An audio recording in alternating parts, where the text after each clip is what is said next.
بسم اللہ الرحمن الرحیم۔ السلام علیکم۔ امید ہے آپ سب خیریت سے ہوں گے۔ آج جو ناول ہم شروع کرنے والے ہیں وہ ہے آب حیات، عمیرہ احمد کا بہترین ناول پیر کامل کا پارٹ 2۔ امید ہے یہ ناول آپ سب کو پسند آئے گا۔ اگر ویڈیو پسند آئے تو لائک اور شیئر ضرور کریں اور ہمارے چینل کو سبسکرائب کریں۔ بیل آئیکن پریس کرنا نہ بھولیں تاکہ ہماری نئی آنے والی ویڈیو سے آپ باخبر رہیں۔ آئیں شروع کرتے ہیں ناول۔ اس کے پیروں کے نیچے وہ زمین جیسے سبز مخمل کی تھی۔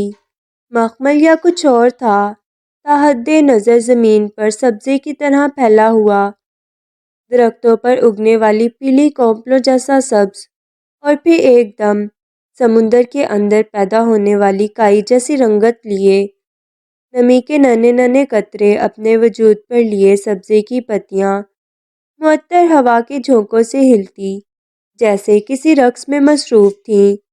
پانی کے ننھے شفاف موتی سبز پتیوں کے وجود پر پھسل رہے تھے، سنبھل رہے تھے یوں جیسے مخمور ہو کر بہک رہے ہوں، پتیوں کے وجود سے لپٹتے، ڈگمگاتے، سنبھلتے، پھسلتے۔ تیز ہوا کا ایک جھونکا چلتا، سبزے میں ایک لہر اٹھتی، سمندر میں جوار بھاٹا کی پہلی لہر کی طرح اٹھتی، رقص کرتی، لہراتی، وہ سبزے کو سہلاتی بہلاتی، ایک عجیب سی سرشاری میں مبتلا کرتی، ایک طرف سے دوسری طرف گزر جاتی۔ زمین جیسے رقص کرنے میں مصروف تھی۔ سبزے کا وجود ننھے ننھے پھولوں سے سجا ہوا تھا، ہر رنگ کے پھولوں سے، اتنے رنگ اور ایسے رنگ جو نظر کو ششدر کر دیں۔ سبزے کے وجود پر بکھرے وہ ننھے ننھے پھول یہاں سے وہاں ہر جگہ تھے۔ سبزے میں ہوا سے پیدا ہونے والی ہر لہر اور ہر موج کے ساتھ وہ بھی عجیب مستی تھا، سرشاری سے رقص کرنے لگتے۔ آسمان صاف تھا، آنکھوں کو سکون دینے والا ہلکا نیلا، اور اب بھی کسی گنبد کی طرح پھیلا ہوا، گہرا، اونچا، بہت اونچا، یہاں سے وہاں تک ہر طرف۔ ہوا معطر تھی، مخمور تھی، گنگنا رہی تھی، وہاں موجود ہر شے کے ساتھ اٹکیلیاں کر رہی تھی، ہنستی، چھیڑ کر جاتی، پھر پلٹ کر آتی، کبھی تھپکتی، کبھی تھمتی، پھر چلتی، پھر گنگناتی، پھر لہراتی، وہاں تھی، نہیں تھی، کہاں تھی؟ وہ کسی راستے پر تھا۔ کیا راستہ تھا؟ وہ کسی انتظار میں تھا۔ کیا انتظار تھا؟ اس نے گہرا سانس لیا۔ اس راستے کے دونوں طرف دو رویہ درختوں کی قطار کے ایک درخت کے ساتھ وہ ٹکا کھڑا تھا، سہارا لیے یا سہارا دیے۔ وہ آ گئی تھی، اس نے بہت دور اس راستے پر اسے نمودار ہوتے دیکھ لیا۔ وہ سفید لباس میں ملبوس تھی، بہت مہین، بہت نفیس۔ وہ ریشم تھا، اطلس تھا، ہم خواب، یا وہ کچھ اور تھا، اتنا ہلکا، اتنا نازک کہ ہوا کا ہلکا سا جھونکا اس سفید گاؤن نما لباس کو اڑانے لگا، اس کی دودیا پنڈلیاں نظر آنے لگتیں۔ وہ ننگے پاؤں تھی، اور سبزے پر دھرے اس کے خوبصورت پاؤں جیسے سبزے کی نرمی کو برداشت نہیں کر پا رہے تھے۔ وہ پاؤں رکھتی، چند لمحوں کے لیے لڑکھڑاتی، جیسے مخمور ہو کر ہنستی، پھر سنبھل جاتی، پھر بڑے اشتیاق سے ایک بار پھر قدم آگے بڑھا دیتی۔ اس کے سیاہ بال ہوا کے جھونکوں سے اس کے شانوں اور اس کی کمر تک ہلکورے کھا رہے تھے، اس کے گالوں اور چہرے کو چومتے آگے پیچھے جا رہے تھے، اس کے چہرے پر آتے، اس کے سینے سے لپٹتے، اس کے کندھے پر، پھر ہوا میں لہرا کر ایک بار پھر نیچے چلے جاتے۔ وہ خوبصورت سیاہ چمکدار ریشمی زلفیں جیسے اس کے سفید لباس کے ساتھ مل کر اس کے وجود کے ساتھ رقص کرنے میں مصروف تھیں۔ اس کے مرمری وجود پر وہ سفید لباس جیسے پھسل رہا تھا، سنبھالے نہیں سنبھل رہا تھا۔ ہوا کے ہر جھونکے کے ساتھ وہ اس کے جسم کے خد و خال کو نمایاں کرتا، اس کے پیروں سے کندھوں تک چومتا، اس کے وجود کے لمس سے مخمور ہوتا، خشک ہوتا، دیوانہ وار اس کے وجود کی گرد گھومتا، کسی بھنور کی طرح اس کے جسم کو اپنی گرفت میں لیتا، اس سے لپٹ رہا تھا، ہوا کا دوسرا جھونکا اس کے سیاہ ریشمی زلفوں کو بھی اس رقص میں شامل کر دیتا۔ وہ اس کے کندھوں اور کمر پر والہانہ انداز میں پھسلتی، ہوا میں ہلکا سا اڑتی، پھر نرمی اور ملائمت سے اس کے چہرے اور سینے پر گرتی، اس کے وجود سے پھوٹتی خوشبو سے یکدم سرشار ہوتی، پھر اس کے جسم کو جیسے اپنے وجود سے چھپانے کی کوشش کرنے لگتی۔ ہوا کا ایک اور جھونکا انہیں ہولے سے اڑا کر پھر پیچھے پھینک دیتا۔ اس رقص میں اب پھر اس کے سفید لباس کی باری تھی۔ وہ آگے بڑھ آیا۔ وہ اس کی طرف متوجہ نہیں تھی۔ وہ عجیب سی حیرت میں مبتلا وہاں کی ہر شے کو سحر زدہ انداز میں دیکھ رہی تھی، بچوں جیسی حیرت اور اشتیاق کے ساتھ۔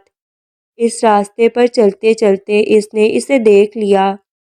اس کے قدم تھمے، دونوں کی نظریں ملیں، پھر اس کے چہرے پر بے ساختہ مسکراہٹ آئی، پہلے مسکراہٹ پھر ہنسی۔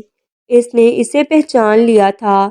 وہاں موجود وہ واحد وجود تھا جسے وہ پہچانتی تھی۔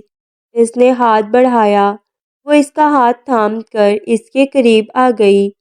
دونوں ایک عجیب سی سرشاری میں ایک دوسرے کے آنکھوں میں آنکھیں ڈالے دیکھتے رہے۔ اس کی گہری سیاہ مسکراتی ہوئی آنکھیں ہیرے کی کونپوں کی طرح چمک رہی تھیں، اور یہ چمک اسے دیکھ کر بڑھ گئی تھی۔ اس کے خوبصورت گلابی ہونٹوں پر نرمی کی ہلکی سی تہ تھی، یوں جیسے وہ ابھی کچھ پی کر آئی ہو۔ اس کی تھوڑی ہمیشہ کی طرح اٹھی ہوئی تھی۔ اس کی سراہی دار گردن کو دیکھتے ہوئے اس نے اس کا دوسرا ہاتھ بھی اپنی گرفت میں لے لیا۔ اس کی آنکھوں کی چمک اور اس کی مسکراہٹ گہری ہوئی، وہ جیسے اس لمس سے واقف تھی۔ پھر وہ دونوں بے اختیار ہنسے۔ تم میرا انتظار کر رہے تھے؟ ہاں، بہت دیر کر دی؟ نہیں، بہت زیادہ نہیں۔ وہ اس کا ہاتھ تھامے اس راستے پر چلنے لگا۔ ہوا ابھی بھی ان دونوں کے وجود کے ساتھ اور وہاں موجود ہر شے کے ساتھ اٹکیلیاں کرنے میں مصروف تھی۔ وہ اب بھی بچوں جیسی حیرت اور خوشی کے ساتھ وہاں موجود ہر شے کو کھوجنے میں مصروف تھی۔ اس کی کھلکھلاہٹ اور شفاف ہنسی وہاں فضا کو ایک نئے رنگ سے سجانے لگے تھے۔ فضا میں یکدم ایک عجیب دل فریب سا ساز بجنے لگا تھا۔ وہ ٹھٹکی، پھر بے اختیار کھلکھلائی۔ اس کے ہاتھ سے ہاتھ چھڑاتے ہوئے اس نے اس راستے پر قدم آگے بڑھائے۔ پھر مرد نے اسے دونوں بازو ہوا میں پھیلائے رقص کے انداز میں گھومتے دیکھا۔ وہ اس راستے پر کسی ماہر بیلرینا کی طرح رقص کرتی دور جا رہی تھی۔ اس کے جسم پر موجود سفید لباس اس کے گھومتے جسم کے گرد ہوا میں اب کسی پھول کی طرح رقصا تھا۔ وہ اب آہستہ آہستہ ہوا میں اٹھنے لگی تھی۔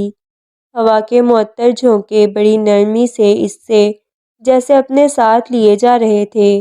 وہ اب بھی اسی طرح ہنستی رقص کے انداز میں بازو پھیلائے گھوم رہی تھی۔ وہ سحر زدہ اسے دیکھتا رہا۔ وہ اب کچھ گنگنا رہی تھی۔ فضا میں یکدم کوئی ساز بجنے لگا تھا، پہلے ایک، پھر دوسرا، پھر تیسرا، پھر بہت سارے۔ پوری کائنات یکدم جیسے کسی سمفنی میں ڈھل گئی تھی، اور وہ اب بھی ہوا میں رقصاں تھی، کسی مخملی پر کی طرح ہوا کے دوش پر اوپر نیچے جاتے۔ وہ سحر زدہ اسے دیکھ رہا تھا۔ اس کی ساتھی رقص کرتے ہوئے ایک بار پھر اسے دیکھ کر کھلکھلا کر ہنسی۔ پھر اس نے اپنا ایک ہاتھ بڑھایا، یوں جیسے اسے اپنے پاس آنے کی دعوت دے رہی ہو۔ وہ ہنس پڑا۔ وہ ہاتھ بڑھاتی اور وہ کھینچا نہ چلا آتا۔ وہ بھی اس کا ہاتھ پکڑے اب فضا میں رقصا تھا، زمین سے دور، اس کے قریب، اس کے ساتھ۔ یکدم وہ رکی، جیسے کائنات ٹھہر گئی ہو۔ وہ اب آسمان کو دیکھ رہی تھی۔ پھر یکدم آسمان تاریک ہو گیا، دن رات میں بدل گیا تھا، اور رات دن سے بڑھ کر خوبصورت تھی۔ سیاہ آسمان خوبصورت چمکتے ہوئے ستاروں سے سجا ہوا تھا، ہر رنگ کے ستاروں سے، اور ان سب کے درمیان چاند تھا، کسی داغ کے بغیر، روشنی کا منبع۔ دن کی روشنی اجلی تھی، سکون آور تھی، مدہوش کر دینے والی تھی۔ رات کی روشنی میں بے شمار رنگ تھے، کائنات میں ایسے رنگ انہوں نے کب دیکھے تھے، کہاں دیکھے تھے؟ زمین جیسے ہر رنگ کی روشنی میں نہا رہی تھی۔ ایک ستارہ ٹمٹماتا، پھر دوسرا، پھر تیسرا، اور زمین پر کبھی ایک رنگ بڑھتا، کبھی دوسرا، کبھی تیسرا۔ آسمان کو جیسے کسی نے روشنیوں میں پرو دیا تھا۔ وہ اس کا ہاتھ پکڑے جیسے سرشاری کی انتہا پر پہنچی ہوئی تھی۔ اس کی حیرت، اس کی سرشاری جیسے اسے محظوظ کر رہی تھی، گدگدا رہی تھی۔ وہ اب پھر زمین پر آ گئے تھے۔ رات ایک بار پھر دن میں بدل گئی تھی۔ سبزہ، پھول، پتے، مہکتی معطر ہوا، سب وہیں تھے۔ اس کے ساتھ چلتے چلتے اس نے اپنے پیروں کے نیچے جاتے مخملی سبزے پر سجے پھولوں کو دیکھا، پھر ہاتھ بڑھایا، اس کے ہاتھ میں وہ پھول آ گیا، پھر دوسرا، پھر تیسرا، پھر دور دور تک پھیلے سبزے کے سارے پھول جیسے کسی مقناطیس کی طرح اس کی طرف آئے تھے۔ سینکڑوں، ہزاروں، لاکھوں، لاتعداد، بے شمار، اتنے کہ اس کے ہاتھ سنبھال نہیں پائے تھے۔ وہ اب اس کے ہاتھوں پر، اب اس کے بالوں پر، اب اس کے لباس پر، اب اس کے جسم پر، وہ خوشی سے بے خود ہو رہی تھی، سرشار ہو رہی تھی۔ پھر اس نے ہاتھ کے اشارے سے انہیں ہوا میں اچھالا۔ وہ پلک جھپکتے میں آسمان کی طرف گئے۔ پورا آسمان پھولوں سے بھر گیا تھا۔ چند لمحوں کے لیے پھر پھولوں کی بارش ہونے لگی تھی۔ وہ دونوں ہنس رہے تھے، پھولوں کو بارش کے قطروں کی طرح مٹھیوں میں بھرتے اور چھوڑتے، بھاگتے، کھلکھلاتے۔ وہ سب پھول زمین پر گر کر ایک بار پھر سبزے میں اپنی اپنی جگہ سج گئے تھے، وہاں جہاں وہ تھے، وہیں جہاں انہیں ہونا چاہیے تھا۔ وہ ایک بار پھر آسمان کو دیکھ رہے تھے، وہاں اب بادل نظر آ رہے تھے، روئی کی گالوں جیسے حرکت کرتے بادل۔ وہ سب بادل وہاں جمع ہو رہے تھے جہاں وہ کھڑے تھے۔ پھر اس نے آسمان پر بارش کا پہلا قطرہ دیکھا۔ اس نے ہاتھ بڑھا کر اسے اپنی ہتھیلی پر لیا۔ اس قطرے کو دیکھ کر دوبارہ ہنستے ہوئے آسمان کی طرف اچھال دیا۔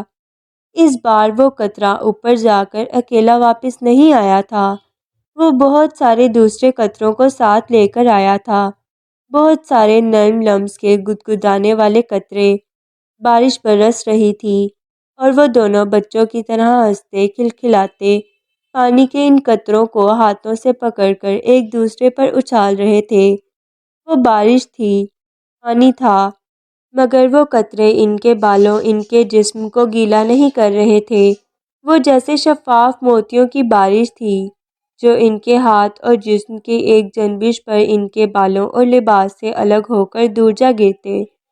سبزے اور پھولوں کے اوپر اب بارش کے شفاف موتی جیسے قطروں کی ایک تہہ سی آ گئی تھی، یوں جیسے کسی نے زمین پر کوئی شیشہ پھیلا دیا ہو اور وہ اس شیشے پر چل رہے تھے، ان کو اپنے سائے میں لیے۔ وہ رکتے، ہاتھ ہلاتے، آسمان پر بادلوں کو ایک جگہ سے دوسری جگہ بھیجتے، پھر اپنی طرف بلاتے۔ وہ آسمان پر جیسے پانی سے مصوری کر رہے تھے، پھر جیسے وہ اس کھیل سے تھک گئی، وہ رکی، بارش تھمی، زمین سے پانی کے قطرے غائب ہونے لگے، پھر بادل۔ چند ساعتوں میں آسمان صاف تھا، یوں جیسے وہاں کبھی بادل نام کو کوئی شے آئی ہی نہ ہو۔ وہ اب اس کا ہاتھ پکڑ رہا تھا۔ اس نے چونک کر اسے دیکھا۔ تمہیں کچھ دکھانا ہے؟ وہ مسکرایا۔ کچھ اور بھی؟ اس کی خوشی کچھ اور بڑھی۔ ہاں، کچھ اور بھی۔ اس نے اثبات میں سر ہلایا۔ کیا؟ اس نے بے ساختہ اس سے پوچھا تھا۔ وہ خاموشی سے مسکرا دیا۔ کیا؟ اس نے بچوں کی طرح اصرار کیا۔ وہ پہلے سے زیادہ پر اصرار انداز میں مسکرایا تھا۔ وہ اس کا ہاتھ پکڑے اسی نئے راستے کی طرف جا رہا تھا۔ پھر ان دونوں کو دور سے کچھ نظر آنے لگا تھا۔ سالار نے ہڑبڑا کر آنکھ کھولی۔ کمرے میں مکمل تاریکی تھی۔ وہ فوری طور پر سمجھ نہیں سکا کہ وہ کہاں ہے۔ اس کی سماعتوں نے دور کہیں کسی مسجد سے سحری کے آغاز کا اعلان سنا۔ اس کمرے کے گھپ اندھیرے کو کھلی آنکھوں سے کھوجتے ہوئے اسے اگلا خیال اس خواب اور امامہ کا آیا تھا۔ وہ کوئی خواب دیکھ رہا تھا جس سے وہ بیدار ہوا تھا، مگر خواب میں وہ امامہ کو کیا دکھانے والا تھا اسے کچھ یاد نہیں آیا۔ امامہ، اس نے دل کی دھڑکن جیسے ایک لمحے کے لیے رکی۔ وہ کہاں تھی؟ کیا پچھلی رات ایک خواب تھی؟ وہ یکدم جیسے کرنٹ کھا کر اٹھا۔ اپنی رکی سانسوں کے ساتھ اس نے دیوانہ وار اپنی بائیں جانب بیڈ ٹیبل لیمپ کا سوئچ آن کیا۔ کمرے کی تاریکی جیسے یکدم چھٹ گئی۔ اس نے برق رفتاری سے پلٹ کر اپنی داہنی جانب دیکھا اور پرسکون ہو گیا۔ اس کی رکی سانس چلنے لگی۔ وہ وہیں تھی۔ وہ ایک خواب سے کسی دوسرے خواب میں داخل نہیں ہوا تھا۔ یکدم آن ہونے والے بیڈ سائڈ ٹیبل لیمپ کی تیز روشنی چہرے پر پڑنے پر امامہ نے نیند میں بے اختیار اپنے ہاتھ اور بازو کی پشت سے اپنی آنکھوں اور چہرے کو ڈھک دیا۔ سالار نے پلٹ کر لیمپ کی روشنی کو ہلکا کر دیا۔ وہ اسے جگانا نہیں چاہتا تھا۔ وہ اس سے چند فٹ کے فاصلے پر تھی، گہری پرسکون نیند میں۔ اس کا ایک ہاتھ تکیے پر اس کے چہرے کے نیچے دبا ہوا تھا اور دوسرا اس وقت اس کی آنکھوں کو ڈھانپے ہوئے تھا۔ اس کی ادھ کھلی ہتھیلی اور کلائی پر مہندی کے خوبصورت نقش و نگار تھے، مٹے ہوئے نقش و نگار، لیکن اب بھی اس کے ہاتھوں اور کلائیوں کو خوبصورت بنائے ہوئے تھے۔ سالار کو یاد آیا وہ مہندی کسی اور کے لیے لگائی گئی تھی۔ اس کے ہونٹوں پر ایک مسکراہٹ آئی۔ اس نے بے اختیار چند لمحوں کے لیے آنکھیں بند کیں۔ کسی اور کے لیے۔ پچھلی ایک شام ایک بار پھر کسی فلم کی طرح اس کی آنکھوں کے سامنے سیکنڈ کے ہزاروں حصے میں گزر گئی تھی۔ اس نے سیدہ اماں کے صحن میں اس چہرے کو 9 سال کے بعد دیکھا تھا، اور 9 سال کہیں غائب ہو گئے تھے۔ وہ ذرا سا آگے جھکا۔ اس نے بڑی نرمی سے اس کے ہاتھ کو اس کے چہرے سے ہٹا دیا۔ بیڈ سائڈ ٹیبل لیمپ کی زرد روشنی میں اس سے چند انچ دور وہ اس پر جھکا، اسے مبہوت دیکھتا رہا۔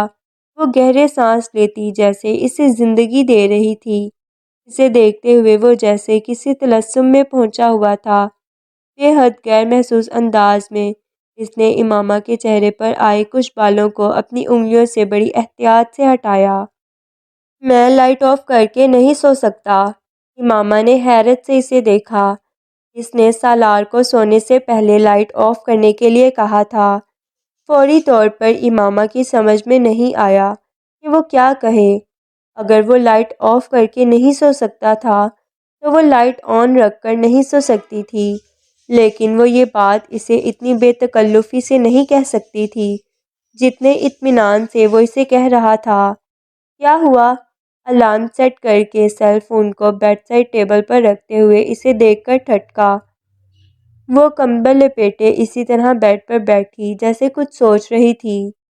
یہ سالار کے گھر اس کی پہلی رات تھی۔ کچھ نہیں، وہ اپنے بال لپیٹتے ہوئے اپنا تکیہ سیدھا کرنے لگی۔ تم شاید لائٹ آف کر کے سوتی ہو۔ سالار کو اچانک خود ہی احساس ہو گیا تھا۔ وہ بستر پر لیٹتے لیٹتے رک گئی۔ ہمیشہ، اس نے بے ساختہ کہا۔ پھر کچھ کرتے ہیں۔ سالار نے بے ساختہ گہرا سانس لے کر سر کھجاتے ہوئے کچھ سوچنے والے انداز میں کمرے کی لائٹس کا جائزہ لیا۔ میں دیکھتا ہوں دوسرے بیڈ روم میں زیرو کا بلب ہے۔ اگر وہ بات کرتے کرتے رک گیا۔ امامہ کے تاثرات سے اسے لگا کہ یہ حل بھی اس کے لیے قابل قبول نہیں تھا۔ زیرو کے بلب کی کتنی روشنی ہوتی ہے؟ سالار نے کچھ حیرانی سے اسے دیکھ کر کہا۔ کمرے میں تھوڑی سی بھی روشنی ہو تو میں سو نہیں سکتی۔ میں اندھیرے میں سوتی ہوں۔ اس نے پوری سنجیدگی کے ساتھ اپنا مسئلہ بتایا۔ عجیب عادت ہے، وہ بے ساختہ کہہ کر ہنسا۔ اس کی بات سے زیادہ اس کی ہنسی امامہ کو کھلی۔ ٹھیک ہے، لائٹ آن رہنے دو، اس نے آہستہ سے کہا۔ نہیں، نو پرابلم، میں اسے آف کر رہا ہوں۔ دونوں بیک وقت اپنے اپنے موقف سے دستبردار ہوئے تھے۔ سالار نے لائٹ آف کر دی اور پھر سونے کے لیے خود بھی بستر پر لیٹ گیا، لیکن وہ جانتا تھا وہ اس کے لیے مشکل ترین کام تھا۔ مارگلا کی پہاڑی پر 8 سال پہلے گزاری ہوئی اس ایک رات کے بعد وہ کبھی کمرے کی لائٹ بند کر کے نہیں سو سکتا تھا، لیکن اس وقت اس نے مزید بات نہیں کی۔ چند گھنٹوں کے بعد اسے دوبارہ سحری کے لیے اٹھ جانا تھا۔ وہ یہ چند گھنٹے بستر میں چپ چاپ لیٹ کر گزار سکتا تھا۔ ویسے بھی اندھیرا تھا، پر آج وہ اکیلا نہیں تھا۔ کچھ دیر دونوں کے درمیان مکمل خاموشی رہی۔ سمجھ میں نہیں آ رہا تھا کہ بات کا آغاز کیسے کریں۔ سالار کے لیے خاموشی کا یہ وقفہ زیادہ تکلیف دہ تھا۔ تاریکی میں امامہ نے سالار کو گہرا سانس لے کر کہتے سنا، اب اگر اتنی بڑی قربانی دے رہا ہوں، میں لائٹ آف کر کے تو کوئی ہاتھ ہی پکڑ لے۔ امامہ کو بے اختیار ہنسی آئی۔ وہ اندھیرے میں اس کے کچھ قریب ہوئی اور سالار کے کندھے پر ہاتھ رکھا۔ تمہیں ڈر لگ رہا ہے کیا؟ اس کے لہجے میں نرمی اور اپنائیت تھی۔ اگر ہاں کہوں گا تو کیا کرو گی؟ سالار نے جان بوجھ کر اسے چھیڑا۔ تسلی دوں گی اور کیا کروں گی؟ وہ محجوب ہوئی تھی۔ جیسے اب دے رہی ہو۔ اسے امامہ کو تنگ کرنے میں مزہ آ رہا تھا، لیکن یہ جملہ کہنے سے پہلے اس نے اپنے سینے پر دھرے اس کے ہاتھ کو اپنی گرفت میں لے لیا تھا۔ اس کے متوقع جوابی عمل کو سالار سے بہتر کوئی نہیں جان سکتا تھا۔ امامہ واقعی ہاتھ ہٹانے ہی والی تھی۔ ڈر کیوں لگتا ہے تمہیں؟ امامہ نے موضوع بدلنے کی کوشش کی۔ ڈر نہیں لگتا، بس صرف سو نہیں سکتا۔ کیوں؟ وہ اس سے پوچھ رہی تھی۔ وہ فوری جواب نہیں دے سکا۔ مارگلا کی وہ رات سالار کی نظروں میں گھومنے لگی تھی۔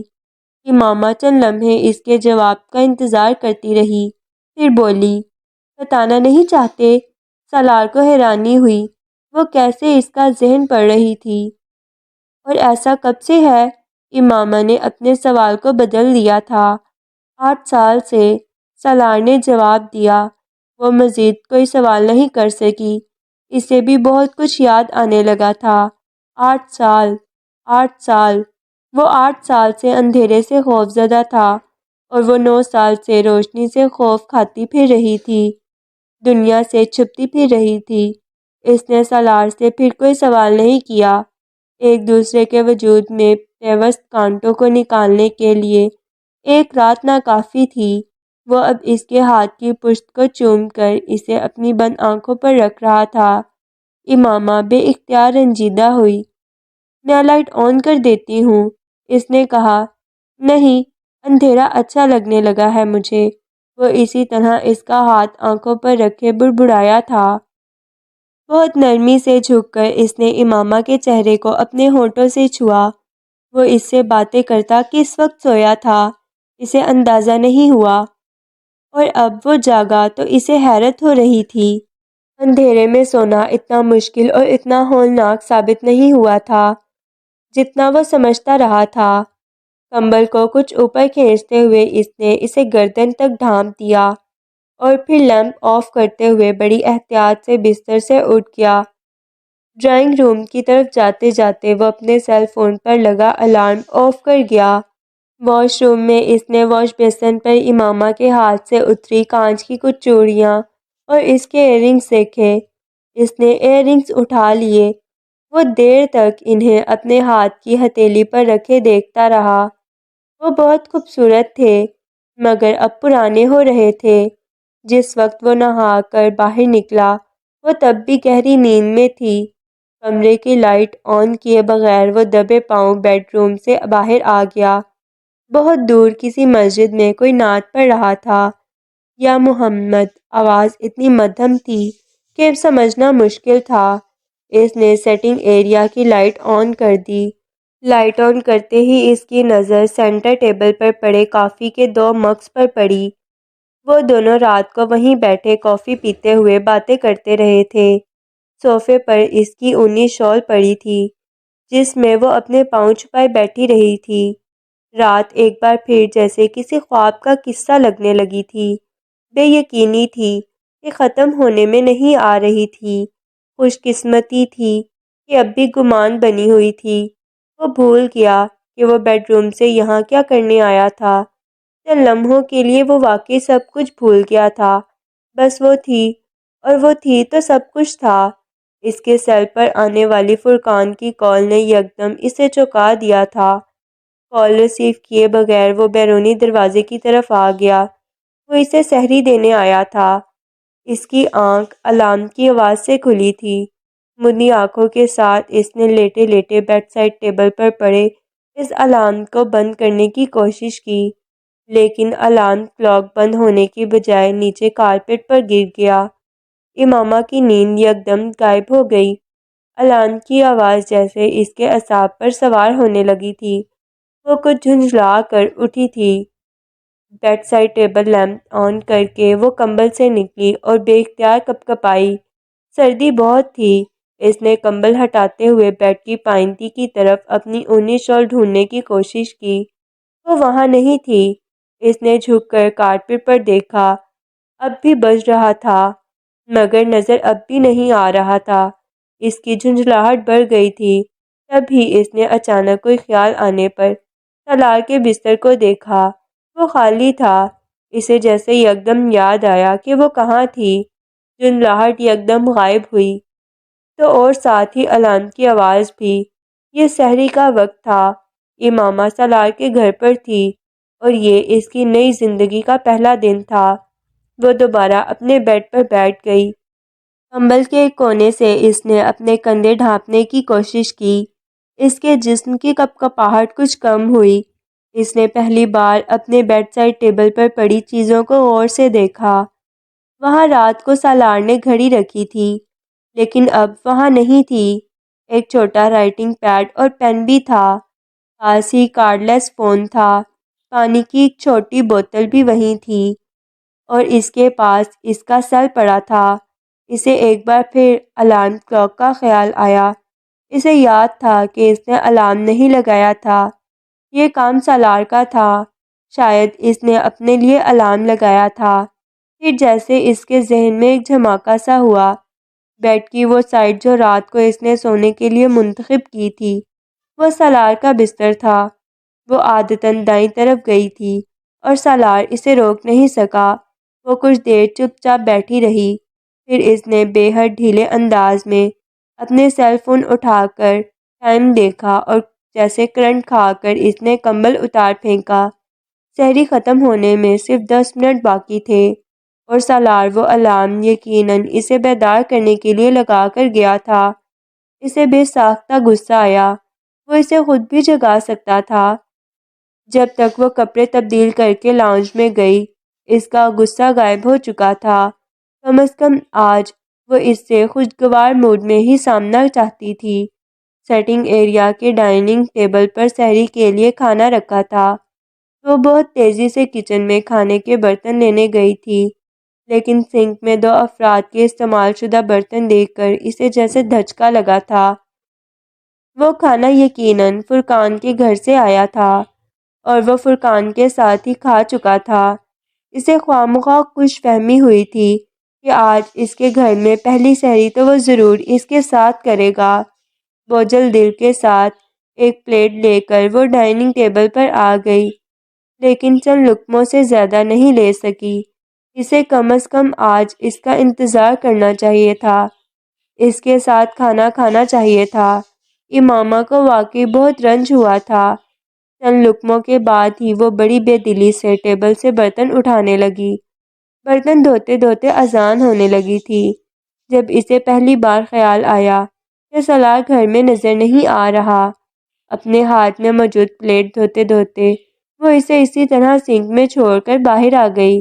اس نے سارے گھر میں دیکھا، وہ گھر میں نہیں تھا۔ پھر کچھ خیال آنے پر وہ بیرونی دروازے کی طرف آئی۔ دروازہ مقفل تھا، لیکن ڈور چین ہٹی ہوئی تھی۔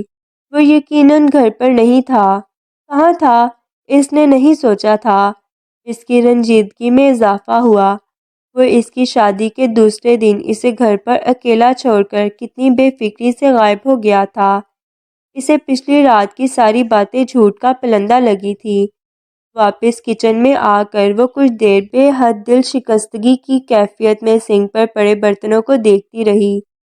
وہ محبوبہ سے بیوی بن چکی تھی، مگر اتنی جلدی تو نہیں۔ ناز برداری نہ صحیح، خیال تو کرنا چاہیے۔ اس کی آزردگی میں کچھ اور اضافہ ہوا تھا۔ چند گھنٹوں کے اندر کوئی اتنا بدل سکتا ہے؟ مگر رات تو وہ… اس کی رنجیدگی بڑھتی جا رہی تھی۔ یقیناً سب کچھ جھوٹ کہہ رہا ہوگا، ورنہ میرا کچھ تو خیال کرتا۔ وہ رنجیدگی اب صدمے میں بدل رہی تھی۔ وہ نماز پڑھ چکی تھی اور سالار کا ابھی بھی کہیں نام و نشان نہیں تھا۔ اسے تھوڑی سی تشویش ہوئی۔ اگر وہ فجر کی نماز کے لیے بھی گیا تھا تو اب تک اسے آ جانا چاہیے تھا۔ پھر اس نے اس تشویش کو سر سے جھٹک دیا۔ سالار جس وقت دوبارہ اپارٹمنٹ میں آیا وہ گہری نیند میں تھی۔ بیڈ روم کی لائٹ آف تھی اور ہیٹر آن تھا۔ وہ اور فرقان فجر کی نماز سے بہت دیر پہلے مسجد میں چلے جاتے اور قرآن پاک کی تلاوت کرتے رہتے۔ فجر کی نماز کے بعد وہ دونوں وہیں سے بلڈنگ کے جم میں چلے جاتے اور تقریباً 1 گھنٹے کے ورک آؤٹ کے بعد وہاں سے آتے، اور آج یہ دورانیہ آمنہ کے امامہ ہونے کی وجہ سے کچھ لمبا ہو گیا تھا۔ فرقان سحری کے وقت ان دونوں کے لیے کھانا لے کر آیا تھا اور وہ بھچکا بیٹھا رہ گیا تھا۔ وہ رات کو سالار کے جس بیان کو صدمے کی وجہ سے ذہنی حالت میں ہونے والی کسی خرابی کا نتیجہ سمجھ رہا تھا، وہ کوئی ذہنی خرابی نہیں تھی۔ وہ اطمینان سے اس کے سامنے بیٹھا سحری کر رہا تھا اور فرقان اسے رشک سے دیکھ رہا تھا۔ رشک کے علاوہ کوئی اس پر کر بھی کیا سکتا تھا؟ کیا ہوا؟ سالار نے سحری کرتے ہوئے اس کی اتنی لمبی خاموشی پر اسے کچھ حیرانی سے دیکھا۔ فرقان اس کے سامنے بیٹھا یکٹک اسے دیکھ رہا تھا۔ تم آج اپنی نظر اتروانا، فرقان نے بالآخر اس سے کہا۔ اچھا، وہ ہنس پڑا۔ اس سے زیادہ احمقانہ بات کم از کم اس گفتگو کے بعد کوئی نہیں کر سکتا تھا۔ میں مذاق نہیں کر رہا، فرقان نے اپنے گلاس میں پانی انڈیلتے ہوئے بے حد سنجیدگی سے کہا۔ جو کچھ ہوا تھا اسے سمجھنے سے زیادہ اسے ہضم کرنے میں اسے دقت ہو رہی تھی۔ کسی کو بھی ہو سکتی تھی، سوائے سامنے بیٹھے ہوئے اس شخص کے جو اس وقت کانٹے کے ساتھ آملیٹ کا آخری ٹکڑا اپنے منہ میں رکھ رہا تھا۔ اور اگر کوئی صدقہ وغیرہ دے سکو تو وہ بھی بہتر ہے۔ فرقان نے اس کے رد عمل کو مکمل طور پر نظر انداز کرتے ہوئے کہا۔ سالار اب بھی خاموش رہا۔ آمنہ سحری نہیں کرے گی؟ فرقان کو یکدم خیال آیا۔ سو رہی ہے وہ ابھی، میں الارم لگا آیا ہوں، ابھی کافی وقت ہے سحری کا ٹائم ختم ہونے میں، سالار نے کچھ لاپرواہی سے اس سے کہا۔ فرقان اب بس کرو۔ اس سے بات کرتے کرتے وہ ایک بار پھر فرقان کی نظروں سے جھنجھلایا۔ وہ پھر اسے ویسے ہی دیکھ رہا تھا۔ مجھے اس طرح آنکھیں پھاڑ کر دیکھنا بند کرو، اس نے اس بار کچھ خفگی سے فرقان سے کہا۔ تم بہت نیک آدمی ہو سالار، اللہ تم سے بہت خوش ہے۔ وہ آملیٹ کا ایک اور ٹکڑا لیتے لیتے فرقان کی بات پر ٹھٹک گیا۔ اس کی بھوک یکدم ختم ہو گئی تھی۔ مزید ایک لفظ کہے بغیر اس نے پلیٹ پیچھے ہٹا دی اور اپنے برتن اٹھا کر اندر کچن میں لے گیا۔ وہ خوشی، سرشاری، اطمینان اور سکون جو کچھ دیر پہلے جیسے اس کے پورے وجود سے چھلک رہا تھا، فرقان نے پلک جھپکتے اسے دھواں بن کر غائب ہوتے دیکھا۔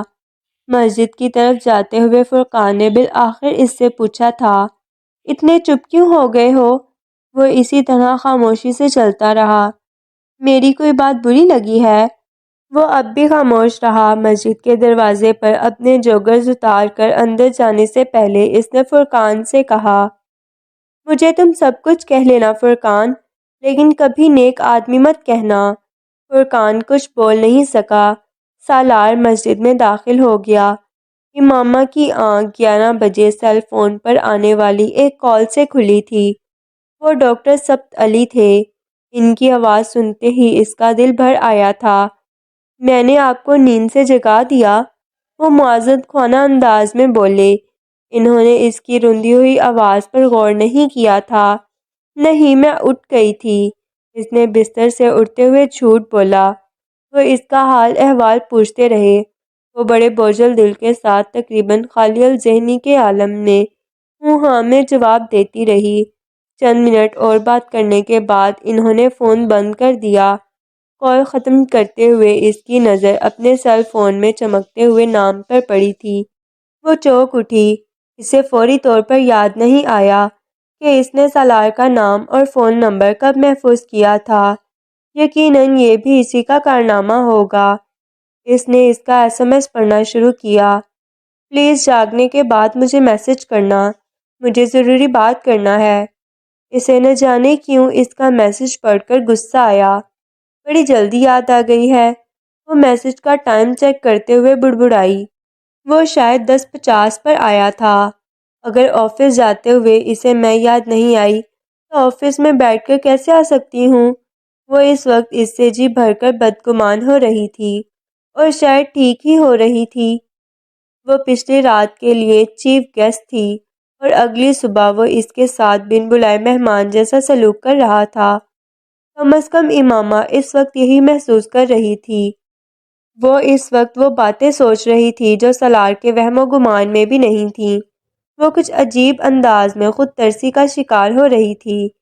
اس نے کمبل تہہ کرتے ہوئے بستر ٹھیک کیا اور بیڈ روم سے باہر نکل آئی۔ اپارٹمنٹ کی خاموشی نے اس کی اداسی میں اضافہ کیا تھا۔ کھڑکیوں سے سورج کی روشنی اندر آ رہی تھی۔ کچن کے سنک میں وہ برتن ویسے ہی موجود تھے جس طرح وہ چھوڑ کر گئی تھی۔ ہاں، وہ بھلا کیوں دھوتا؟ یہ سارے کام تو ملازماؤں کے ہوتے ہیں، لیکن میں تو نہیں دھوؤں گی، چاہے ایک ہفتے ہی پڑے رہیں، میں ملازمہ نہیں ہوں۔ ان برتنوں کو دیکھ کر اس کی خفگی میں کچھ اور اضافہ ہو گیا۔ اس وقت وہ ہر بات منفی انداز میں لے رہی تھی۔ وہ بیڈ روم میں آئی تو اس کا سیل فون بج رہا تھا۔ ایک لمحے کے لیے اس کو خیال آیا کہ شاید سالار کی کال ہو، لیکن وہ مریم کی کال تھی۔ امامہ کا حال احوال پوچھنے کے بعد اس نے بڑے اشتیاق کے عالم نے امامہ سے پوچھا، سالار نے منہ دکھائے میں کیا دیا تمہیں؟ امامہ چند لمحے بول نہیں سکی۔ اس نے تو کوئی تحفہ نہیں دیا تھا اسے۔ سالار کے نامہ اعمال میں ایک اور گناہ کا اضافہ ہو گیا تھا۔ کچھ بھی نہیں، امامہ نے کچھ دل شکستہ انداز میں کہا۔ اچھا چلو کوئی بات نہیں، بعد میں دے دے گا، شاید اسے خیال نہیں آیا۔ مریم نے بات بدل دی تھی، لیکن اس کا آخری جملہ امامہ کو چبھا۔ اسے خیال نہیں آیا؟ ہاں واقعی اسے خیال نہیں آیا ہوگا۔ وہ بے حد خفگی کے عالم میں سوچتی رہی۔ سالار سے اس کے گلے شکوے اس گھر میں آنے کے دوسرے دن ہی شروع ہو گئے تھے، لیکن اس کے باوجود وہ لاشعوری طور پر اس کی کال کی منتظر تھی۔ کہیں نہ کہیں اسے اب بھی امید تھی کہ جو کم از کم دن میں ایک بار تو اسے کال کرے گا۔ کم از کم ایک بار۔ ایک لمحے کو اس خیال آیا کہ اسے میسج کر کے اسے اپنے ہونے کا احساس تو دلانا چاہیے، لیکن دوسرے ہی لمحے اس نے اس خیال کو ذہن سے جھٹک دیا۔ وہ بے حد بے دلی سے اپنے کپڑے نکال کر نہانے کے لیے چلی گئی۔ واش روم سے باہر نکلتے ہی اس نے سب سے پہلے سیل فون چیک کیا تھا۔ وہاں کوئی میسج تھا اور نہ کوئی مسڈ کال۔ چند لمحے وہ سیل فون پکڑے بیٹھی رہی، پھر اس نے اپنی ساری انا اور سارے غصے کو بالائے طاق رکھ کر اسے میسج کر دیا۔ اس کا خیال تھا وہ اسے فوراً کال کرے گا، لیکن اس کا یہ خیال غلط ثابت ہوا تھا۔ 5 منٹ، 10 منٹ، 15 منٹ اس نے اپنی انا کا کچھ اور مٹی کرتے ہوئے اسے میسج کیا۔ بعض دفعہ میسج بھی تو نہیں ہے۔ اس نے اپنی عزت نفس کی ملامت سے بچنے کے لیے بے حد کمزور تعویل تلاش کی۔ آج کل ویسے بھی نیٹ ورک اور سگنلز کا اتنا زیادہ مسئلہ ہے۔ عزت نفس نے اسے جواباً ڈوب مرنے کے لیے کہا تھا۔ فون اب بھی نہیں آیا تھا۔ لنچ بریک کے باوجود ماہ رمضان نہ ہوتا تو شاید وہ اس وقت اپنی عزت نفس کو اس کے لنچ میں مصروف ہونے کا بہانہ پیش کرتی۔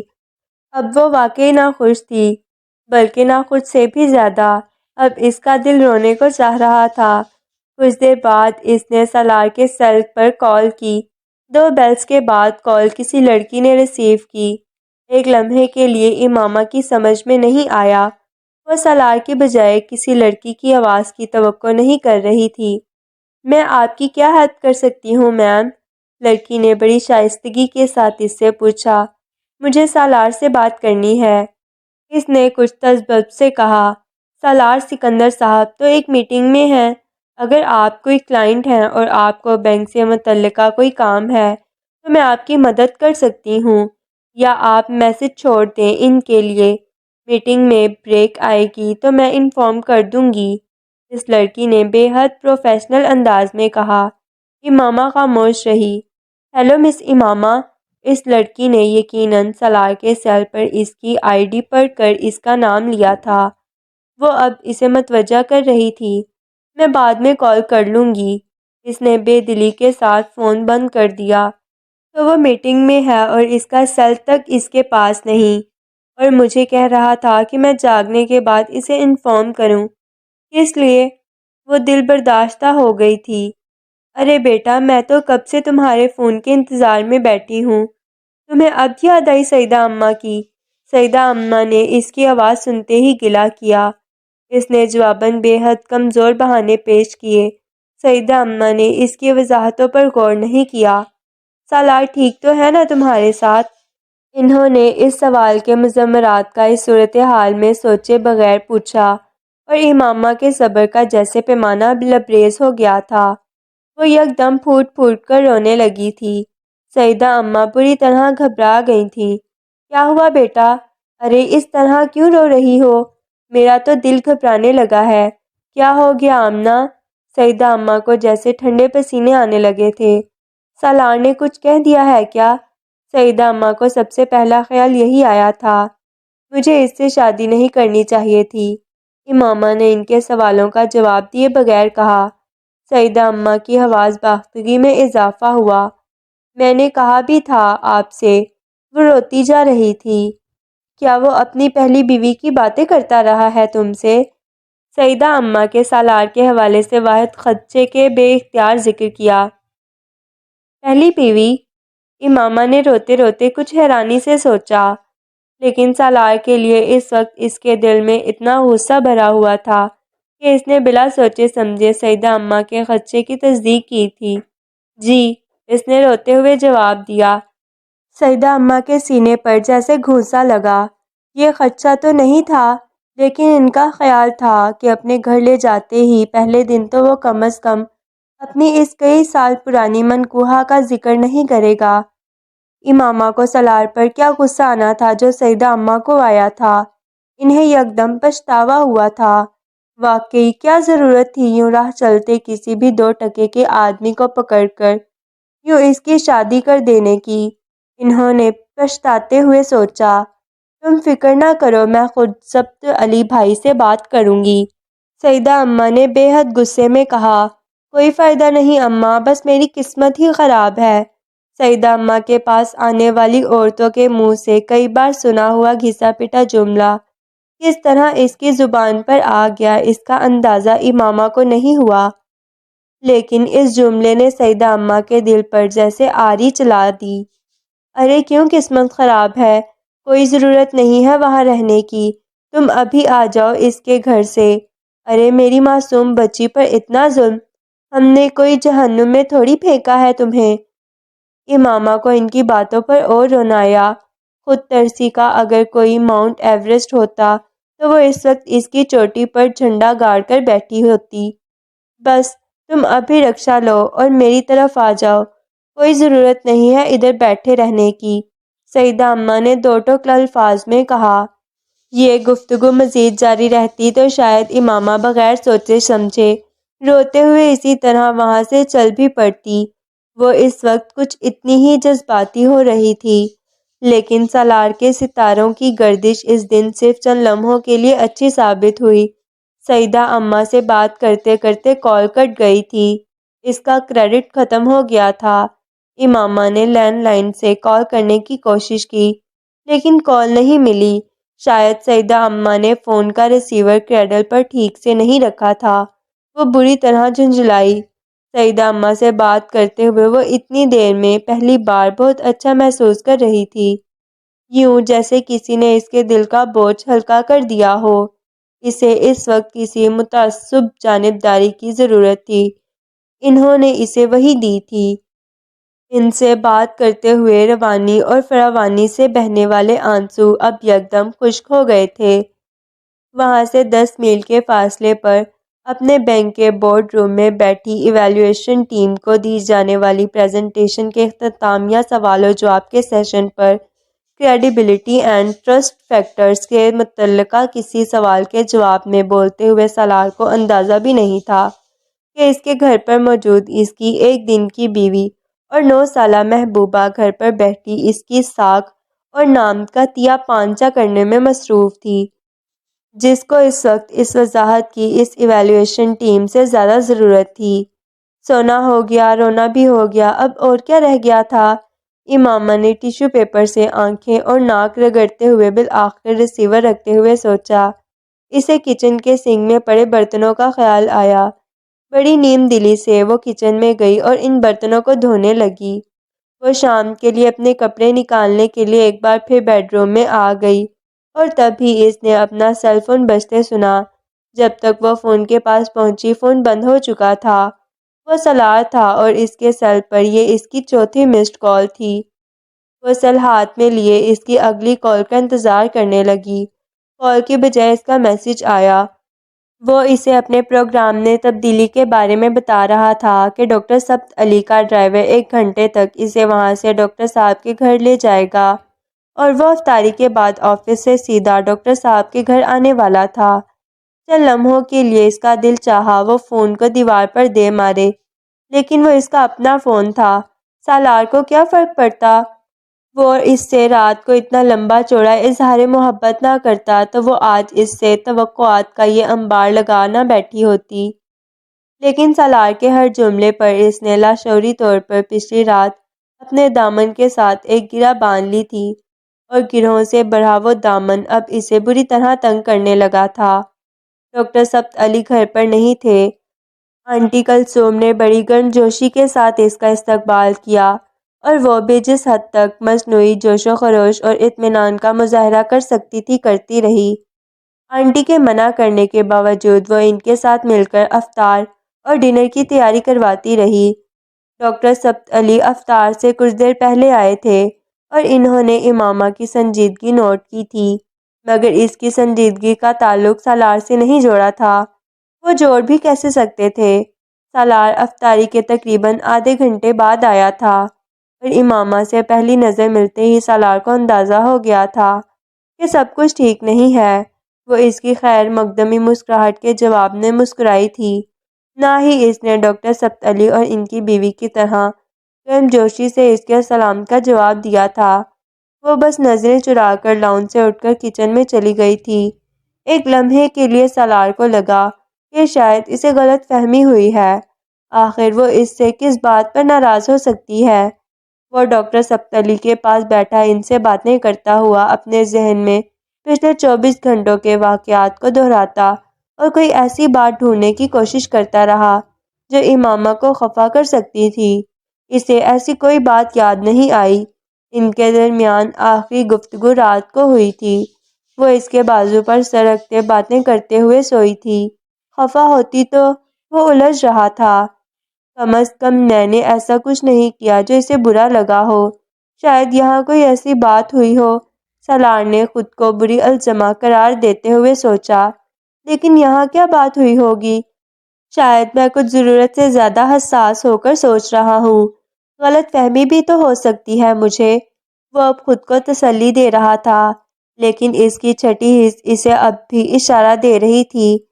بے شک وہ اس سے 9 سال بعد ملا تھا، مگر 9 سال پہلے دیکھے جانے والا اس کا ہر موڈ اس کے ذہن پر رجسٹرڈ تھا اور وہ امامہ کے اس موڈ کو بھی جانتا تھا۔ ڈنر ٹیبل پر بھی زیادہ تر گفتگو ڈاکٹر سبت علی اور سالار کے درمیان ہی ہوئی۔ وہ آنٹی کے ساتھ وقفے وقفے سے سب کو ڈشز سرو کرتی رہی۔ خاموشی اب بھی برقرار تھی۔ وہ ڈاکٹر سبت علی کے ساتھ مسجد میں تراویح پڑھنے آیا اور حافظ قرآن کے بعد آج پہلی بار تراویح کے دوران اٹکا۔ 1 بار نہیں، 2 بار۔ اس نے خود کو سنبھال لیا تھا، لیکن وہ بار بار ڈسٹرب ہو رہا تھا۔ وہ 10:30 بجے کے قریب ڈاکٹر سبت علی کے گھر سے سیدہ اماں کے گھر جانے کے لیے نکلے تھے اور سالار نے بالآخر اس سے پوچھ ہی لیا تم مجھ سے خفا ہو؟ کھڑکی سے باہر دیکھتے وہ چند لمحوں کے لیے ساکت ہوئی، پھر اس نے کہا، میں تم سے کیوں خفا ہوں گی؟ وہ بدستور کھڑکی کی طرف گردن موڑے باہر دیکھ رہی تھی۔ سالار کچھ مطمئن ہوا۔ ہاں، میں بھی سوچ رہا تھا کہ ایسی تو کوئی بات نہیں ہوئی جس پر تمہارا موڈ آف ہوتا۔ کھڑکی سے باہر دیکھتے ہوئے امامہ نے اس کی بات سنی اور اس کی برہمی کچھ اور بڑھی۔ یعنی میں عقل سے پیدل ہوں جو بلا وجہ اپنا موڈ آف کرتی پھر رہی ہوں، اور اس نے میرے رویے اور حرکتوں کا نوٹس ہی نہیں لیا۔ میں تمہیں آج فون کرتا رہا لیکن تم نے فون ہی نہیں اٹھایا، وہ ڈرائیو کرتے ہوئے کہہ رہا تھا۔ امامہ کو سوچتے ہوئے عجیب سی تسلی ہوئی۔ اچھا ہوا نہیں اٹھایا، یعنی اس نے محسوس تو کیا کہ میں جان بوجھ کر اس کی کال نہیں لیتی رہی۔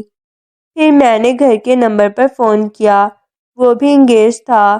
تم یقیناً اس وقت مصروف تھیں اس لیے کال نہیں لے سکیں، وہ بے حد عام سے لہجے میں کہہ رہا تھا۔ وہاں بے نیازی کی انتہا تھی۔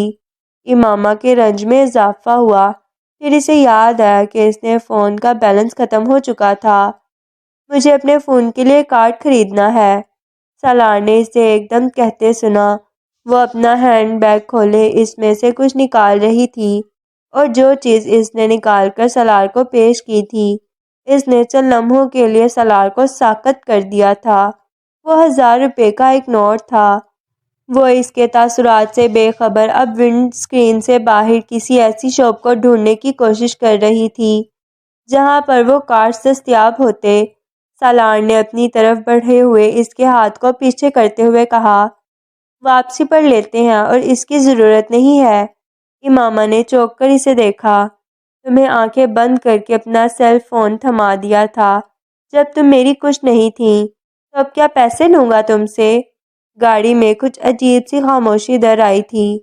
دونوں کو بیک وقت کچھ یاد آیا تھا، اور جو یاد آیا تھا اس نے یکدم وقت کو وہیں روک دیا تھا۔ بہت غیر محسوس انداز میں امامہ نے ہاتھ میں پکڑے کاغذ کی اس ٹکڑے کو بہت سی تہوں میں لپیٹنا شروع کر دیا۔ اس نے اس کی ساری رقم لوٹا دی تھی، بلکہ اس سے زیادہ ہی جتنی اس نے فون اور فون کے بل اور اس کے لیے خرچ کی ہوگی۔ مگر احسان، یقیناً اس کے احسانوں کا وزن بہت زیادہ تھا۔ اس نے کاغذ کی لپٹی تہوں کو دوبارہ بیگ میں ڈال لیا۔ صبح سے اکٹھی کی ہوئی بدگمانیوں کی دھند یکدم چھٹ گئی تھی، یا کچھ دیر کے لیے ماما کو ایسا ہی محسوس ہوا۔ باہر سڑک پر دھند تھی اور وہ بڑی احتیاط سے گاڑی چلا رہا تھا۔ امامہ کا دل چاہا وہ اس سے کچھ بات کرے، لیکن وہ خاموش تھا، شاید کچھ سوچ رہا تھا یا لفظ ڈھونڈ رہا تھا۔ آج سارا دن کیا کرتی رہی تم؟ اس نے بالآخر گفتگو کا دوبارہ آغاز کرنے کی کوشش کی تھی۔ پورا دن فلیش کی طرح امامہ کی آنکھوں کے سامنے سے گزر گیا۔ امامہ کو ندامت ہوئی، وہ جو کچھ کرتی رہی تھی اسے بتا نہیں سکتی تھی۔ میں سوتی رہی، اس نے پورے دن کو 3 لفظوں میں سمیٹ دیا۔ ہاں، مجھے اندازہ تھا جاگ رہی ہوتی تو میری کال ضرور ریسیو کرتی۔ ایک بار پھر خاموشی چھا گئی۔ پاپا، ممی اور انیتا آ رہے ہیں کل شام، سالار نے کچھ دیر کے بعد کہا۔ امامہ نے چونک کر اسے دیکھا۔ تم سے ملنے کے لیے، اس نے مزید اضافہ کیا، اور بالآخر سسرال کے ساتھ اس کا پہلا رابطہ ہونے والا تھا۔ امامہ کو اپنے پیٹ میں گریں لگتی محسوس ہوئیں۔ تم نے انہیں میرے بارے میں بتایا ہے؟ اس نے بے حد نپے تلے الفاظ میں پوچھا۔ نہیں، فی الحال نہیں، لیکن آج بتاؤں گا پاپا کو فون پر، وہ ونڈ اسکرین سے باہر دیکھتے ہوئے کہہ رہا تھا۔ امامہ نے اس کے چہرے کو پڑھنے کی کوشش کی۔ کوئی پریشانی، تشویش، اندیشہ، خدشہ، خوف، پچھتاوا، وہ کچھ بھی پڑھنے میں ناکام رہی۔ اس کا چہرہ بے تاثر تھا، اور اگر اس کے دل میں کچھ تھا بھی تو وہ اسے بڑی مہارت سے چھپائے ہوئے تھا۔ سالار نے اس کو کھوجتی نظروں کو اپنی چہرے پر محسوس کیا۔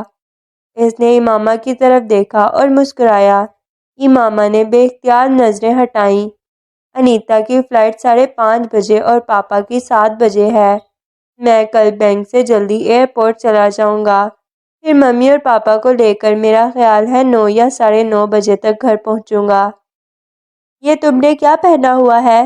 سالار نے یکدم اس کے لباس کی طرف متوجہ ہوتے ہوئے کہا۔ 3 گھنٹے 45 منٹ کے بعد بالآخر اسے یاد آ گیا کہ میں نے کچھ پہنا ہوا ہے۔ یہ سوچ کر امامہ کی خفگی میں کچھ اور اضافہ ہوا۔ کپڑے، امامہ نے جواب دیا۔ سالار اس کی بات پر بے اختیار ہنسا۔ جانتا ہوں کپڑے پہنے ہیں، اس لیے تو پوچھ رہا ہوں۔ امامہ گردن موڑ کر کھڑکی سے باہر دیکھنے لگی کہ اب وہ تعریف کرے گا۔ اس نے سوچا، دیر سے ہی صحیح، لیکن اسے میرے کپڑے نظر تو آئے۔ اس کی خفگی میں کچھ اور کمی ہوئی۔ کون سا کلر ہے یہ؟ سالار نے اپنے پیروں پر پہلی کلہاڑی ماری۔ کھڑکی سے باہر دیکھتے ہوئے امامہ کا دل چاہا وہ چلتی گاڑی کا دروازہ کھول کر باہر کود جائے۔ 3.25 گھنٹے میں وہ اس کے کپڑوں کا رنگ بھی نہیں پہچان سکا تھا۔ اس کا مطلب تھا کہ اس نے اسے غور سے دیکھا نہیں تھا۔ پتہ نہیں، اس نے اسی طرح کھڑکی سے باہر جھانکتے ہوئے بے حد سرد مہری سے کہا۔ ہاں، میں بھی اندازہ نہیں کر سکا۔ آج کل کی خواتین پہنتی بھی تو بڑے عجیب عجیب کلر ہیں۔ سالار نے اس کے لہجے پر غور کیے بغیر عام سے انداز میں کہا۔ وہ زنک اور کاپر کے سب سے زیادہ ان شیڈ کو عجیب کہہ رہا تھا۔ امامہ کو رنج سا رنج ہوا۔ سالار شوہروں کی تاریخی غلطیاں دہرا رہا تھا۔ اس بار امامہ کا دل تک نہیں چاہا کہ وہ اس کی بات کا جواب دے۔ وہ اس قابل نہیں تھا۔ اسے یاد آیا، اس نے کل بھی اس کے کپڑوں کی تعریف نہیں کی تھی۔ کپڑے، اس نے تو اس کی بھی تعریف نہیں کی تھی۔ اظہار محبت کیا تھا اس نے، لیکن تعریف، ہاں تعریف تو نہیں کی تھی اس نے۔ وہ جیسے پچھلی رات کو یاد کرتے ہوئے تصدیق کر رہی تھی۔ اسے دکھ ہوا تھا۔ کیا وہ اسے اتنی بھی خوبصورت نہیں لگی تھی کہ وہ ایک بار ہی کہہ دیتا؟ کوئی ایک جملہ، ایک لفظ، کچھ بھی نہیں۔ وہ ایک بار پھر خود ترسی کا شکار ہونے لگی۔ عورت اظہار محبت اور ستائش کو کبھی ہم معنی نہیں سمجھتی۔ یہ کام مرد کرتا ہے اور غلط کرتا ہے۔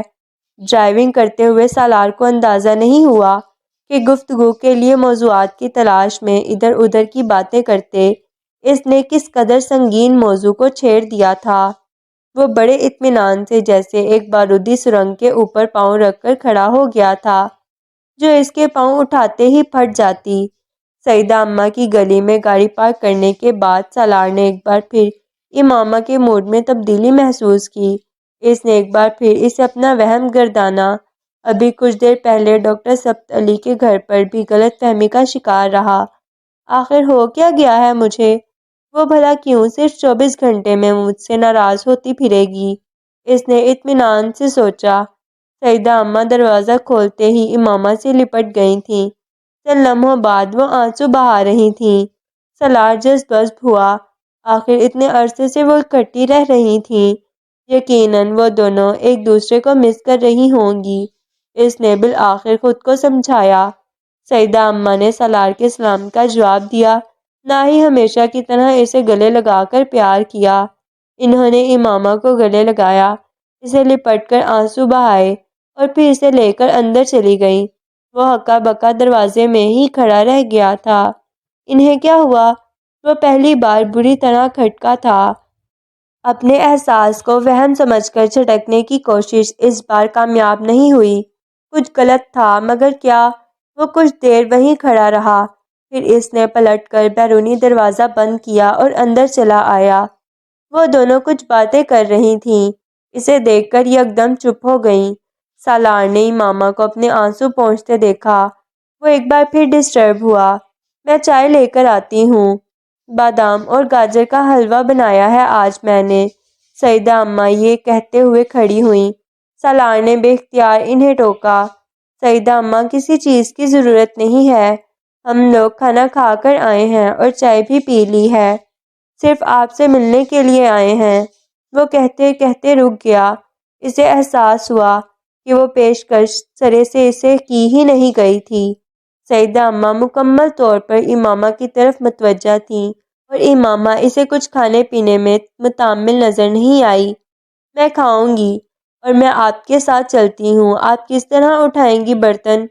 امامہ نے سیدہ اماں سے کہا اور پھر ان کے ساتھ ہی کچن میں چلی گئی۔ سالار ہنوکوں کی طرح وہاں بیٹھا رہ گیا۔ اگلے 15 منٹ وہ اس صورتحال پر غور کرتا، وہیں بیٹھا کمرے کی چیزوں کو دیکھتا رہا۔ بالآخر 15 منٹ کے بعد امامہ اور سیدہ اماں کی واپسی ہوئی۔ اسے امامہ کی آنکھیں پہلے سے کچھ زیادہ سرخ اور متورم لگیں۔ یہی حال کچھ اس کی ناک کا تھا۔ وہ یقیناً کچن میں روتی رہی تھی، مگر کس لیے وہ اب الجھ رہا تھا۔ کم از کم اب وہ آنسو اسے سیدہ اماں اور اس کی باہمی محبت اور یگانگت کا نتیجہ نہیں لگ رہے تھے۔ سیدہ اماں کے چہرے اور آنکھوں میں اسے پہلے سے بھی زیادہ سرد مہری نظر آئی۔ اسے اس وقت چائے میں دلچسپی تھی، نہ کسی حلوے کی طلب۔ کچھ بھی کھانا اس کے لیے بد ہضمی کا باعث ہوتا، لیکن جو ماحول یکدم وہاں بن گیا تھا، اس نے اسے ضرورت سے زیادہ محتاط کر دیا تھا۔ کسی انکار کے بغیر اس نے خاموشی سے پلیٹ میں تھوڑا سا حلوہ نکالا۔ امامہ نے ڈاکٹر سبتلی کے گھر کی طرح یہاں بھی اسے پوچھے بغیر اس کی چائے میں 2 چمچ چینی ڈال کر اس کے سامنے رکھ دی، پھر اپنی پلیٹ میں لیا حلوہ کھانے لگی۔ چند منٹوں کی خاموشی کے بعد بالآخر سیدہ اماں کی قوت برداشت جواب دے گئی تھی۔ اپنے ہاتھ میں پکڑی پلیٹ ایک طرف رکھتے ہوئے انہوں نے اپنی اینک کو ناک پر ٹھیک کرتے ہوئے تیز نظروں سے سالار کو گھورا۔ اپنی پلیٹ میں ڈالے حلوے کو چمچ سے ہلاتے سالار ٹھٹکا۔ اس نے پہلے سیدہ اماں کو دیکھا، پھر امامہ کو۔ وہ بھی ٹھٹکی تھی اور کچھ گڑبڑائی تھی۔ سالار کے پیٹھ پیچھے اس کی برائی اور اس کے گلے شکوے کرنا اور بات تھی، مگر اس کے سامنے بیٹھ کر وہی کچھ دہرانا، خاص طور پر جب ان الزامات کا کچھ حصہ کسی جھوٹ پر مبنی ہو۔ وہ واقعی گھبرا گئی تھی۔ سالار کو یہ سوال نہیں تبصرہ لگا۔ جی، اس نے ان کی تائید کی۔ وہ مرد دوزخ میں جاتے ہیں جو اپنی بیویوں کو تنگ کرتے ہیں، سیدہ اماں نے اگلا جملہ بولا۔ اس بار سالار فوری طور پر تائید نہیں کر سکا۔ وہ خود مرد تھا اور شوہر بھی، لاکھ وہ امامہ پر مرتا ہو، لیکن بیوی کی موجودگی میں اس تبصرے کی تائید اپنے پیروں پر کلہاڑی مارنے کا مصداق تھا۔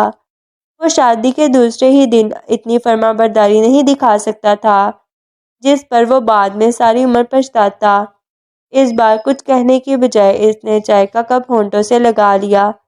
اس کی خاموشی نے سیدہ اماں کو کچھ اور تپا دیا۔ دوسروں کے دل دکھانے والے کو اللہ کبھی معاف نہیں کرتا۔ سالار نے حلوہ کھاتے کھاتے اس جملے پر غور کیا، پھر تائید میں سر ہلا دیا۔ جی بالکل۔ سیدہ اماں کو اس کی ڈھٹائی پر غصہ آیا۔ شریف گھرانے کے مردوں کا وتیرہ نہیں ہے کہ دوسروں کی بیٹیوں کو پہلے بیاہ کر لے جائیں اور پھر انہیں پہلی بیوی کے قصے سنانے بیٹھ جائیں۔ امامہ کے جیسے جان پر بن گئی۔ یہ کچھ زیادہ ہی ہو رہا تھا۔ آپ کی چائے ٹھنڈی ہو رہی ہے اماں۔ اس نے صورتحال سنبھالنے کی کوشش کی۔ سالار نے باری باری ان دونوں کو دیکھا۔ اسے اس جملے کا سر پیر سمجھ نہیں آیا تھا، اور پہلے جملے سے ان کا کیا تعلق تھا وہ بھی سمجھ نہیں پایا، لیکن تائید کرنے میں کوئی برائی نہیں تھی کیونکہ بات مناسب تھی۔ ٹھیک کہہ رہی ہیں آپ، اس نے بالآخر کہا۔ اس کی سعادت مندی نے سیدہ اماں کو مزید تپا دیا۔ شکل سے کیسا شریف لگ رہا ہے، اسی لیے تو سب بھائی بھی دھوکہ کھا گئے۔ انہوں نے ڈاکٹر سبتلی کو غلطی کرنے پر چوٹ دی۔ آمنہ کے لیے بہت رشتے تھے، سیدہ اماں نے سلسلہ کلام جوڑا۔ انہیں اندازہ نہیں تھا کہ وہ ایک غلط آدمی کو امامہ کی قدر و قیمت کے بارے میں غلط لیکچر دے رہی تھیں۔ حلوے کی پلیٹ ہاتھ میں لیے سالار نے ایک نظر امامہ کو دیکھا، پھر سیدہ اماں کو، جو بے حد جوش و خروش سے کہہ رہی تھیں۔ یہ سامنے والے ظہور صاحب کے بڑے بیٹے نے آمنہ کو کہیں دیکھ لیا تھا۔ ماں باپ کو صاف صاف کہہ دیا اس نے کہ شادی کروں گا تو اسی لڑکی سے۔ خالہ کی بیٹی کے ساتھ بچپن کی منگنی بھی توڑ دی۔ اس بار سالار نے حلوے کی پلیٹ ٹیبل پر رکھ دی۔ وہ کم از کم امامہ کے کسی ایسے رشتے کی تفصیلات مزے سے حلوہ کھاتے ہوئے نہیں سن سکتا تھا۔ امامہ نے اس بار سیدہ اماں کو روکنے کی کوشش نہیں کی تھی۔ بڑی ہی عامیانہ بات تھی، لیکن وہ بھی جیسے چاہتی تھی کہ کوئی سالار کو بتائے کہ وہ قابل قدر ہے اور اسے صرف بیوی سمجھ کر برتاؤ نہیں کر سکتا۔ جوتے گھس گئے لڑکے کی ماں کے یہاں کے چکر لگا لگا کر۔ محلے کے ہر معزز آدمی سے کہلوایا اس نے، میرے بیٹے تک کو انگلینڈ فون کرایا اس رشتے کے لیے۔ سیدہ اماں بول رہی تھیں، سالار اب بے حد سنجیدہ تھا اور امامہ قدرے لا تعلقی کے انداز میں سر جھکائے حلوے کی پلیٹ میں چمچ ہلا رہی تھی۔ اس کے ماں باپ نے کہا کہ جو چاہیے حق مہر میں لکھوا لیں، بس اپنی بچی کو ہماری بیٹی بنا دیں۔ سالار نے بے حد جتانے والے انداز میں اپنی رسٹ واچ یوں دیکھی جیسے اسے دیر ہو رہی تھی۔ سیدہ اماں کو اس کی اس حرکت پر بری طرح تاؤ آیا۔ اس گفتگو کے جواب میں کم از کم وہ اس سے اس بے نیازی کی توقع نہیں کر رہی تھی۔ ابھی آج بھی اس کی ماں آئی ہوئی تھی، بہت افسوس سے کہہ رہی تھی کہ بڑی زیادتی کی ان کے بیٹے کے ساتھ میں نے، ایک بار نہیں 2 بار، کہہ رہی تھی کہ ہمیں چھوڑ کر کسی ایرے غیرے کے ساتھ پکڑ کر بیاہ دیا۔ میرا بیٹا کیوں نظر نہیں آیا آپ کو؟ رانیوں کی طرح رکھتا آمنہ کو، دیکھ دیکھ کر جیتا اسے۔ سیدہ اماں اب مبالغہ آمیزی کی آخری حدود کو چھونے کی سر توڑ کوشش کر رہی تھیں۔ سامنے بیٹھے ہوئے شخص کے چہرے پر اب بھی مرعوبیت نام کی کوئی چیز نمودار نہیں ہوئی تھی۔ وہ سنجیدہ چہرے کے ساتھ انہیں یکٹک دیکھ رہا تھا۔ سیدہ اماں کو لگا انہوں نے اس کے ساتھ شادی کر کے واقعی آمنہ کی قسمت پھوڑ دی تھی۔ بے حد خفگی کے عالم میں انہوں نے سردی کے موسم میں بھی پانی کا گلاس اٹھا کر ایک گھونٹ میں پیا تھا۔ اس کی یہ خاموشی ماما کو بھی بری طرح چبھی تھی۔ وہ رات کو اس سے کیا کچھ کہہ رہا تھا اور اب یہاں سیدہ اماں کو بتانے کے لیے اس کے پاس ایک لفظ بھی نہیں تھا کہ وہ اس کے لیے اہم ہے یا وہ اس کا خیال رکھے گا یا کوئی اور وعدہ، کوئی اور تسلی، کوئی اور بات۔ کچھ تو کہنا چاہیے تھا اسے۔ سیدہ اماں کے سامنے اسے عجیب بے قدری اور بے وقتی کا احساس ہوا تھا۔ رنج کچھ اور سوا ہوا، فاصلہ کچھ اور بڑھا تھا۔ اس نے کسی دوسرے کے سامنے بھی اسے تعریف کے 2 لفظوں کے قابل نہیں سمجھا تھا۔ اکیلے میں تعریف نہ کرے لیکن یہاں بھی کچھ کہہ دیتا، کچھ تو۔ اس کا دل ایک بار پھر بھر آیا۔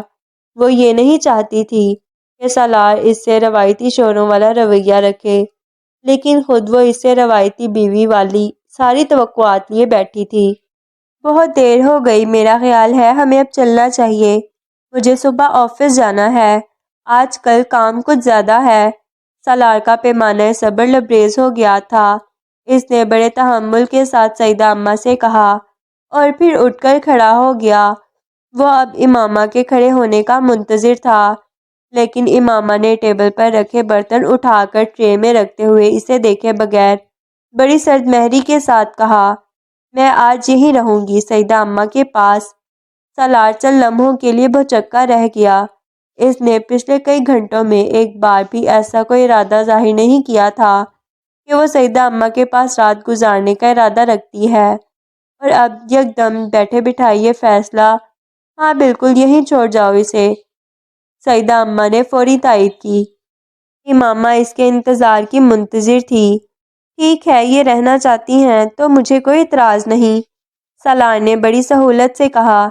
برتن سمیٹتی امامہ نے بے یقینی سے اسے دیکھا۔ اس نے 1 منٹ کے لیے بھی اسے ساتھ لے جانے پر اصرار نہیں کیا تھا۔ وہ اتنا تنگ آیا ہوا تھا اس سے پہلے کہ سالار کچھ اور کہتا۔ وہ ایک جھپاکے کے ساتھ کمرے سے نکل گئی۔ سیدہ اماں نے بے حد قہر آلود نظروں سے اسے دیکھا۔ سالار نے جیسے امامہ کے ہر الزام کی تصدیق کر دی تھی۔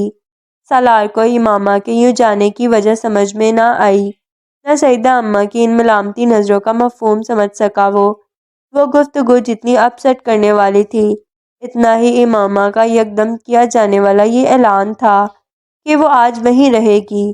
اسے برا لگا تھا، لیکن اتنا برا نہیں لگا تھا کہ وہ اس پر اعتراض یا خفگی کا اظہار کرتا، اور وہ بھی سیدہ اماں کے سامنے۔ اوکے، میں چلتا ہوں پھر۔ وہ سیدہ اماں کے ساتھ باہر صحن میں آیا تھا۔ اس کا خیال تھا امامہ کچن میں برتن رکھ کر اسے خدا حافظ کہنے تو ضرور آ جائے گی، لیکن وہ نہیں آئی تھی۔ وہ کچھ دیر سیدہ اماں سے بے مقصد باتیں کرتا صحن میں کھڑا اس کا انتظار کرتا رہا۔ سیدہ اماں کے لہجے میں اتنی سرد مہری نہ ہوتی تو ان سے امامہ کو بلوانے کا کہتے ہوئے اسے جھجک محسوس نہ ہوتی۔ سیدہ اماں کے گھر سے نکلتے ہوئے اس نے پہلی بار اس محلے کے سامنے والے گھر کو سر اٹھا کر دیکھا تھا۔ وہاں سے اکیلے واپس آنا اسے کھل رہا تھا۔ وہ اتنے سال اس کے بغیر ہی رہا تھا، اسے کبھی تنہائی نہیں چبھی تھی۔ اس نے ایک رات اس کے ساتھ گزاری تھی اور تنہائی کا مفہوم اس کی سمجھ میں آ گیا تھا۔ وہاں سے واپسی کی ڈرائیو اس کی زندگی کی سب سے طویل ڈرائیو تھی۔